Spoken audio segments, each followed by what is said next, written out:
なんかジャラクらしくちょっと挑戦はしたいですね。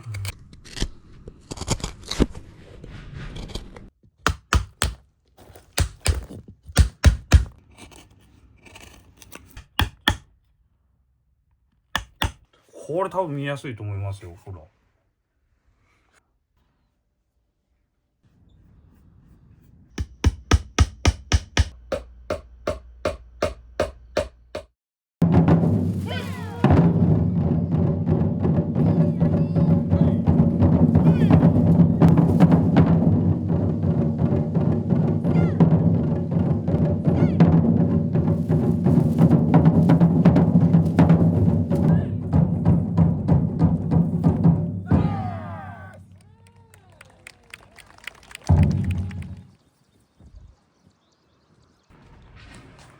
こちらが工房ですか。そうですね。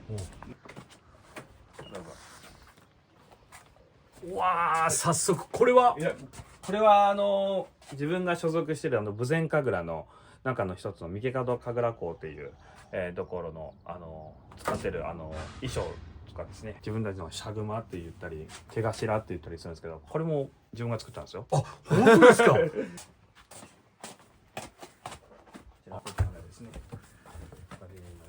おー、すごいですよね。面白いですよ。こちらにはどれぐらいの数があるんですか。今ちょうど打ち終わってるところに179面あるので、その中のものですから何個かは人に言ってるので、まあ160はあるとは思うんですけども、はい、僕が打ち出したのが19歳の1月ぐらいから、もうそこの20何年間の中で打った面たちですね。これが179ですかね。あ、ここら辺がそうですね。これは豊前神楽の三毛門神楽講という地域性が結構あるんですけど。1枚目ってちなみにありますか。1枚目はこちらになりますね。ですね。これが自分の一番最初の19歳の時に打った面ですかね。同級生のお父さんが面を打ってて、遊び感覚で教えてもらうのに遊びながら行く感じで、僕の第二の父ですかね。で行っていろいろ教えてもらいながらして。めちゃくちゃクオリティ高くないですか。いやいや、もう本当そうですよ。19で初めて打った面がこれでしょ。そうなんですよ。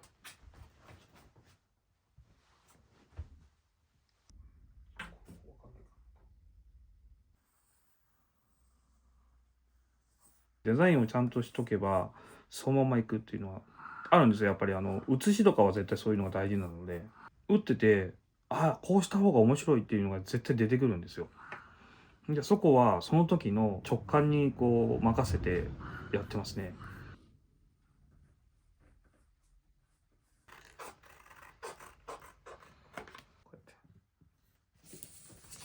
こうやって大きめに切っときますですね。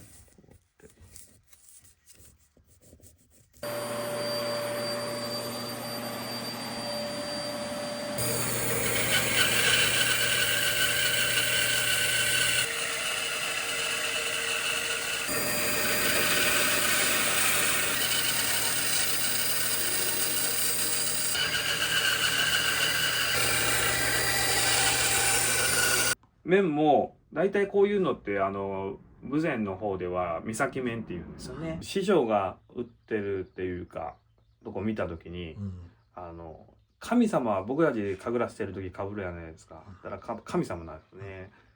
だから神様をこう作ってるんだって思った時にすごい感銘を受けて、僕が一番最初に思ったのは小学校の時からなんですけど、誰も見たことのない面を作りたい。で子供も大人もこう怖がるようなびっくりするような面を作ってみたいっていうとこから始めて、豊前三毛門神楽っていうだけであればやっぱ決まってる、大体流れが決まってるんですよね。僕が面を打ち始めた時たまたま豊前神楽集団邪楽といういろんなことに挑戦して、ジャズとかロックとか和太鼓とかの人とかとコラボして神楽の可能性を広げて、で若者の方たちが邪楽を見たけ伝統の神楽を見たいって言って神社に足を運んでくれる人を作りたいっていう思いから神楽をしてる若手が6団体あるんですが、その中の若手が集まって作ったんですよね、2003年にですね。でその時の僕も初代メンバーで初代代表に今打ち始めたんで作らせてくださいって言って嘆願して、たら快く承諾してくれて、でそこからじゃらく麺という形で、これは神楽麺なんですけど、じゃらく麺ということでもう自分のやりたかったこと、誰も見たことない麺を作ろうと思って、そこからいろんな挑戦が始まって今に至らずね。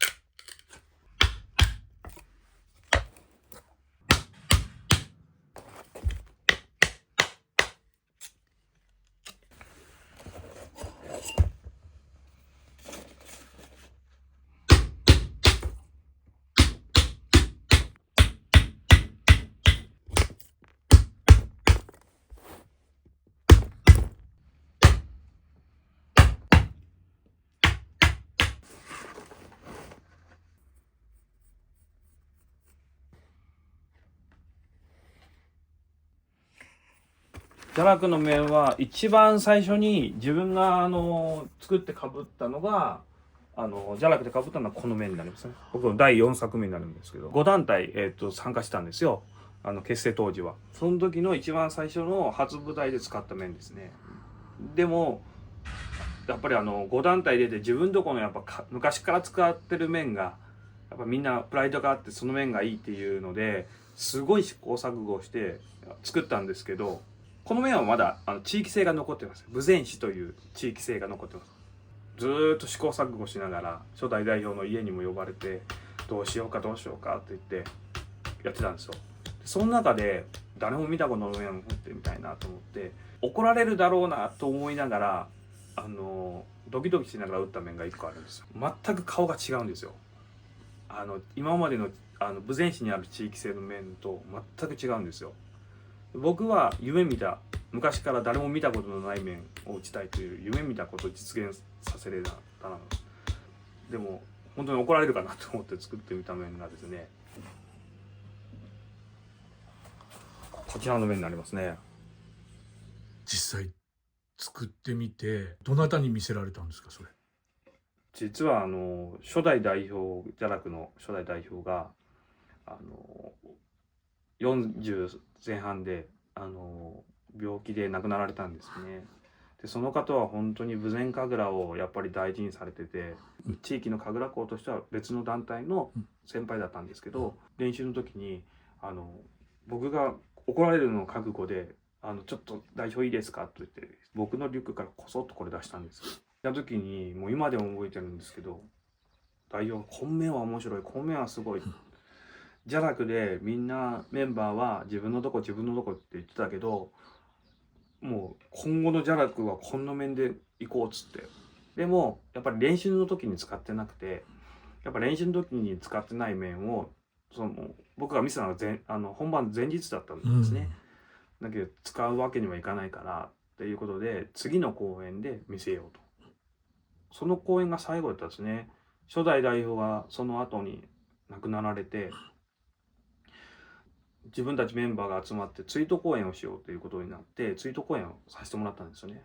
でその時に僕が実はこういう面があってこうなんだよっていうことをメンバーに言って、でその当時に次の2代目の代表を受け継いだその先輩にかぶってもらったんですよ。どんな反応するだろうって思ってて、僕もその時面かぶって、一緒に待ったんですけど、もうこの面を見た子供たちがもう出た瞬間走って逃げてましたね。でもうこの鬼が追いかけていくともうみんなうわーって言って逃げて、大人も「なんだあの面は」と「怖え」っつっていう声がどんどん聞こえたんですよ。もうそれ見て怖い面を僕もかぶってたんですけど、面の中ではニヤニヤしてたんですね。いや良くないことだと思うんですけど、こういう形でじゃらくの面を作っていったらいいんだっていうのがストンともなんかこう今まで悩んでたのが吹っ切れて、だからもう今じゃらくの面があるのは本当初代代表のが残してくれた最後のメッセージだと思ってるし、だから自分はあえて神楽面とか言わずにこれはじゃらく面だということで、自分はプライドを持ってですね今打ってます。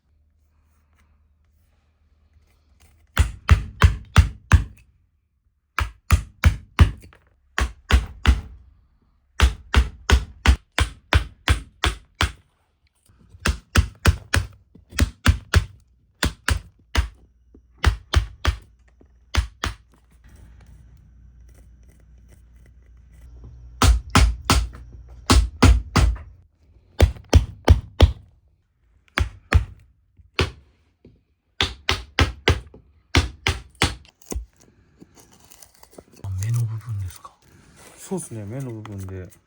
ここですね。はいはい。あんまりこう段差がありすぎても良くないんですよ。なぜまたその面師というか、はい。神楽面を彫ってみようかなと思われたんですか？自分の父がやっぱりその面を集めたりするのが好きで、身近にやっぱ面があったっていうのが大きいですね。綺麗な衣装を着ながら神社で舞う姿とかをすぐ見てたんで、かっこいいなって子供ながらに思ったんですかね。自分どこの神楽のために面を打てるようになりたいなっていうのがすごくあって、自分がその一番最初に作った面を19歳で作って20歳の時に自分でつけて待った時の、やっぱ喜びとか、僕の中では面って使うものっていうのが神楽を幼い頃からもう生まれた時から父がしてたから、神楽の面イコールそう使うものぐらいな感覚なんですよ。ってなった時にやっぱ面じゃ使わないけんのかなっていうのはやっぱり思いますね。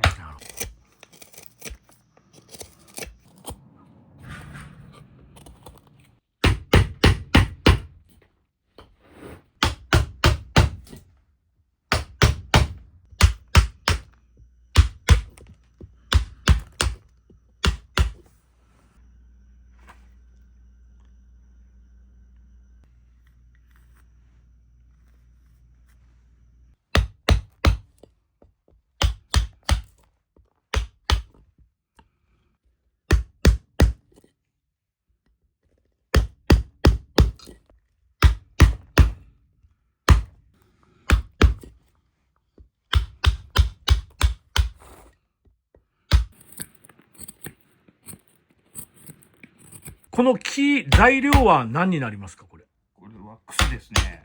クスの木。ちょっと匂いがいいでしょ。そうなんですよ。神楽面で大体掘るの桐の木とかが多いんですよ。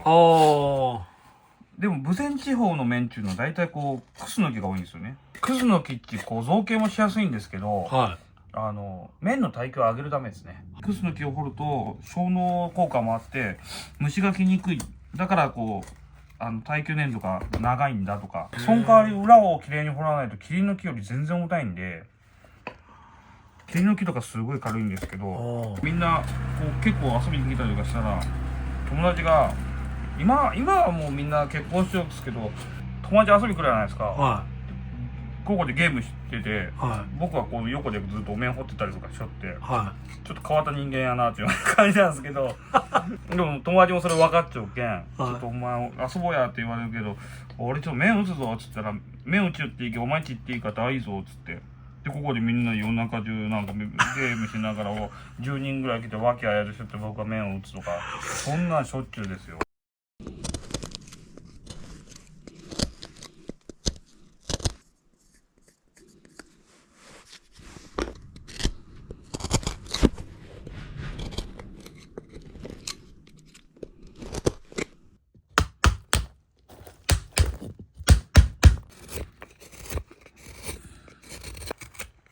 なんかギャラクらしくちょっと挑戦はしたいですね。やったことないことをやることはすごいパワーかかるんですよ。で伝統を守る立場の人間やから、やっぱり行き過ぎると先輩方のやっぱ顔つぶしても悪いし、でもその今からの時代は多分伝統を守るのが激動の時代やないかなってちょっと思うところはあります。自分のやっぱ一番大好きなものを残すためにはどうしたらいいの？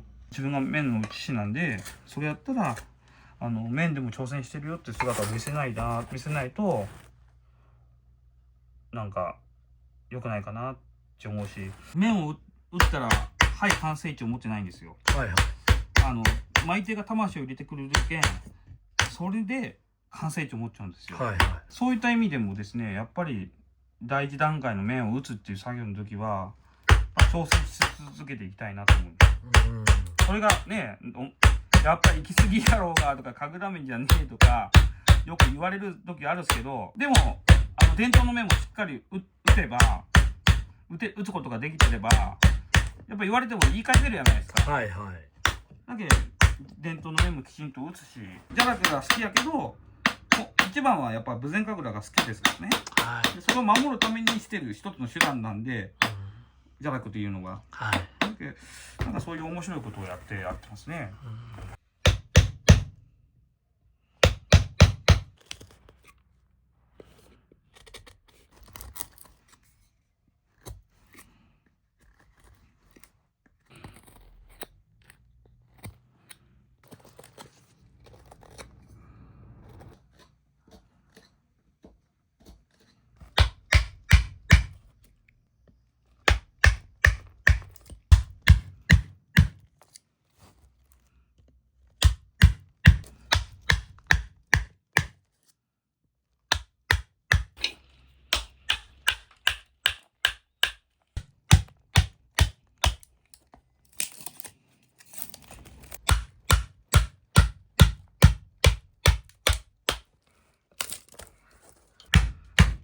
いい麺っていくら顔が良くてもダメなんですよね。いかにかぶりやすいかっていうのがいい麺ですね。痛いなって思う麺とかもあるんですよ。でもそれを自分はこうつけながらこう調整していくんで、はい、もう僕の麺は全部かぶりやすいって言われないと、やっぱり自分はそこは一番こだわってますかね。言い方悪いんですけど、ふざけた麺を打ったとしてもそこだけはこだわりますね。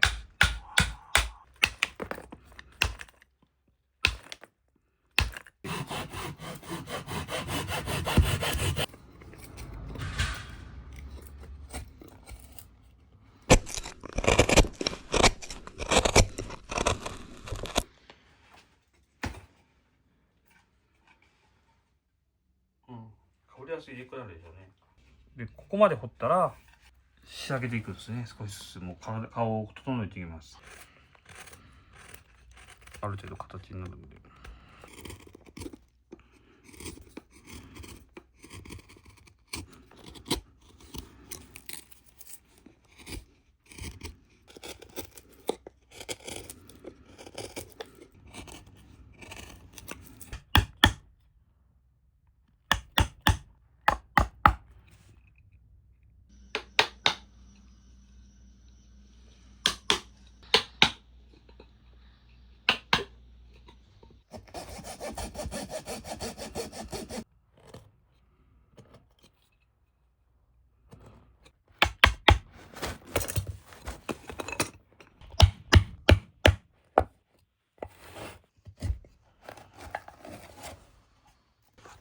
これ多分見やすいと思いますよ。ほら。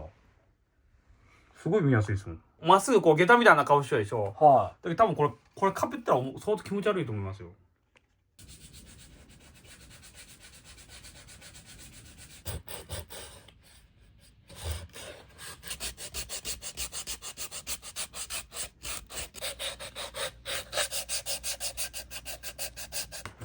多分。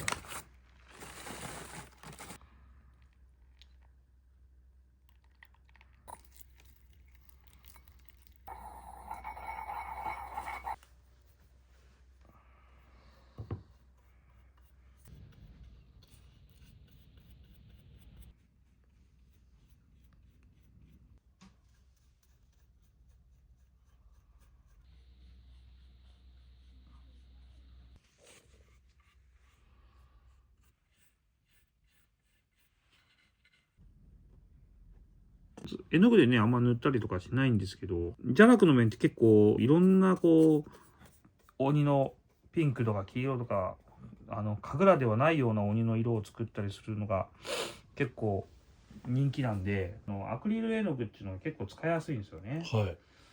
だけどもジャラクの面は別にその漆とか古色って言って能面に使ったりする顔料とか古色とかですね、そういうので大体塗るんですけど、アクリル絵の具で塗っても面白いかなと思ってやってはいるんですよ。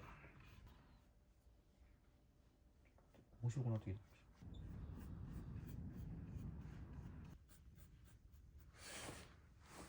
た。鬼ってなんか怖いイメージしかないじゃないですか、でもなんかピンク色のお面作った時も絶対ないなって思ったんですけど、よく見に来てくれる女の子たちがもう3歳とか 4歳とか、なんかこうピンクの鬼がいいって言って、鬼のその色なんて無限なんだなと思ったら、僕はやっぱりジャラクの面作る時は子供心忘れずになんかやってみたいなっていうのすごいあるんですけどね。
かがですか？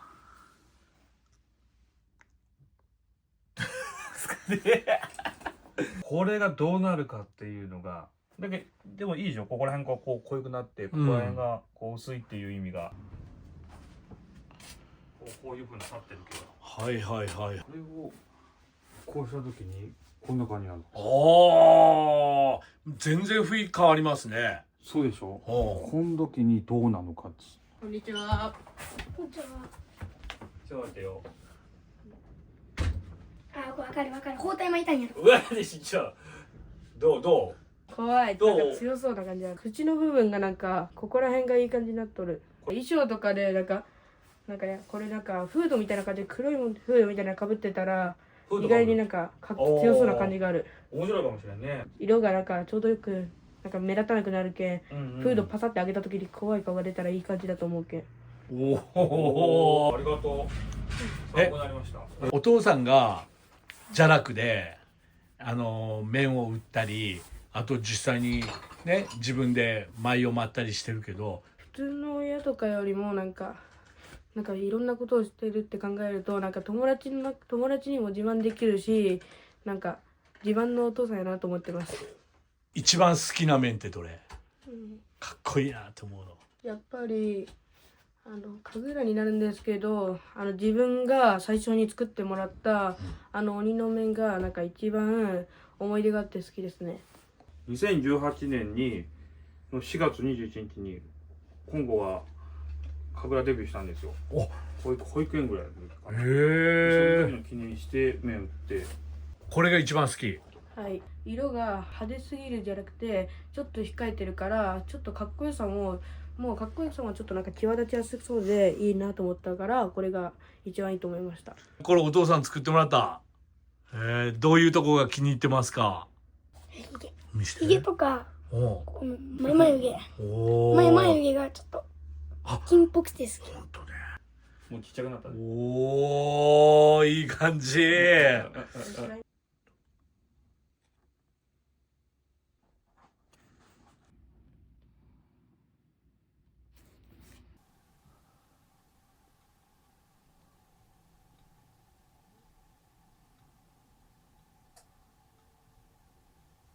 皆さんおはようございます。駐車場の場所を皆さん配ってるんで。詰めてやれば来れることはないな。で準備とかあるやろ。最高。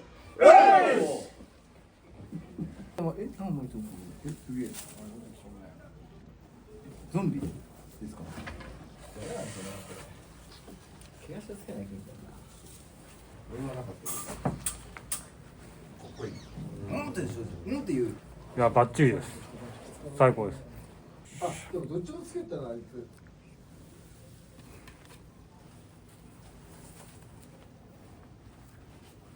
よいしょ。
がとう。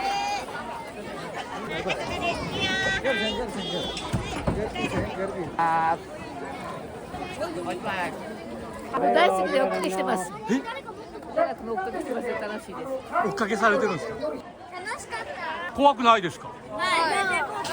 心に振動くる。かっこいいかっこいいとこどういうところがかっこいいですか。鬼のお弁じゃらくいかがですか。最高で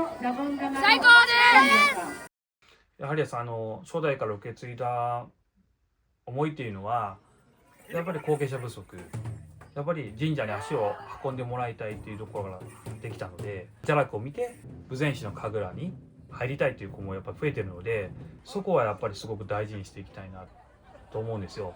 やっぱり挑戦をしないと見えてこないものもあるし、挑戦するにはすごく勇気がいるんですけど、やっぱ挑戦する勇気っていうのを、それもやっぱりこの面を通じて自分の中で再認識できるのかなと思いますね。